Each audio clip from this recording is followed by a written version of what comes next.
반갑습니다. 저는 외국계 기업을 전문으로 하고 있는 김철훈 세무사입니다. 자, 이번 영상에서는요, 연락사무소가 과연 하면 안 되는 일이란 어떤 것인지에 대해서 설명을 드리도록 할게요. 자, 연락사무소는요, 이러이러한 걸 하지 마세요라고 정해져 있어요.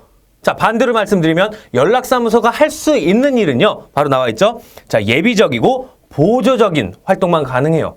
자, 외국에서 한국으로 들어왔어요. 해외에서 한국으로 들어와서 이제 사업을 하기 전에 전 단계에서 과연 이 한국에서 우리가 시장성이 있느냐, 뭐 이런 내용들을 알아보는 것까지만 할 수 있다. 그래서 세금 신고도 안 해도 되고 사업자 등록도 안 해도 되고 등기도 안 해도 되고 뭐 이렇게 말씀을 해드렸어요. 그런데 자, 연락사무소가 하면 안 되는 일인 본사의 사업활동을 하게 되면 이 귀찮은 것들을 해야 합니다. 등기도 해야 되고요. 사업자 등록도 해야 되고요. 법인세 신고도 해야 되고요. 자, 할 일이 많이 있습니다. 자, 이런 거 하지 않기 위해서 자, 우리 연락사무소는 그래, 예비적이고 보조적인 활동만 할게 라고 해서 들어와서 하고 있는 거예요. 자, 그럼 우리가 할 수 없는 본사의 사업활동 과연 어떤 게 있는지 한번 보도록 할게요. 자, 본사의 사업활동 직접적인 관련이 있는 매출과 관련이 있는 내용들인데요. 예를 들어서 자, 우리 판매를 하는 회사예요. 자동차를 판매를 한다든지 컴퓨터를 판매하는 외국계 회사인데 한국에 들어와서 과연 시장성이 있을지, 판매 가능성이 있을지 타당성을 분석을 하는데 자, 들어와서 판매 목적하기 위해서 그 자산, 컴퓨터를 우리가 갖고 있다든지 구입을 한다든지 보관을 한다든지 이러한 것들이요. 또 우리 회사가 외국에 있는 뭐 미국의 광고회사예요. 유명한 광고회사인데 한국에서 우리가 뭐 시장성이 있는지 또 들어옵니다. 들어와서 자, 보조적인 활동, 예비적이고 보조적인 활동 중에 뭐가 있다고 그랬죠? 예시된 게 광고 활동이 있었어요. 근데 우리 회사는 광고를 하는 회사예요. 자, 본사의 사업과 직접적으로 매출과 연관이 있겠죠. 이러한 회사들은 자, 광고를 하지 마라 이거예요. 자, 이렇게 해당이 되는 요건들이 정해져 있습니다.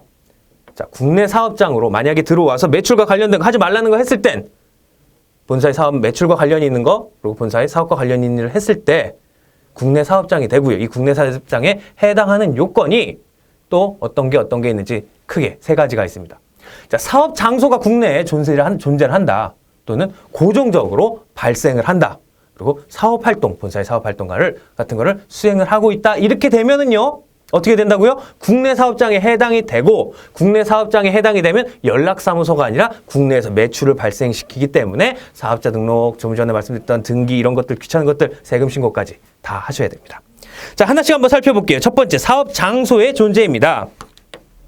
자, 사업 장소는요. 우리 일반적으로 생각하는 이런 공간, 부동산, 이러한 것들, 건물, 토지 이런 것뿐만이 아니라요. 만약에 장치, 기계 장치라든지 큰 컨베이어 벨트 같은 설비 장치라든지 이런 것들까지도 다 포함이 됐어요. 그리고 외국 법인에서 만약에 들어와서 사용할 수 있는 공간만 만약에 있다고 한다면 우리가 얻지도 않았어요. 외국 법인에서 직접적으로 들어와서 그 공간을 얻어서 거기서 사업을 하는 게 아니에요. 하지만 우리 외국 법인이 언제든지 사용하려고 하면은 할 수 있다는 그런 장소만 있다면 그 면적만 있다면 거기도 사업 장소로 보기 때문에 그럼 국내 사업장이 돼서 자, 어떻게 된다? 다 많은 제반 우리 신고나 이런 것들을 다 해야 된다. 자, 또 한 가지입니다. 고정성입니다. 두 번째. 국내에서 고정적으로 일정한 기간 동안 계속해서 발생해서 사업 활동을 하는 경우는 고정성에 해당이 되기 때문에 국내 사업장이 된다. 마지막으로 자, 사업 활동을 수행하는 겁니다.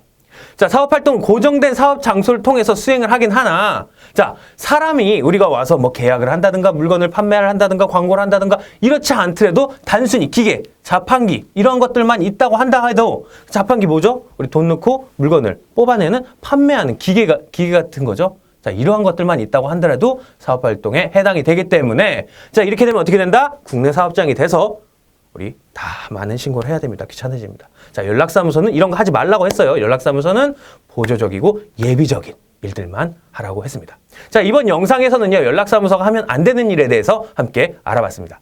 감사합니다.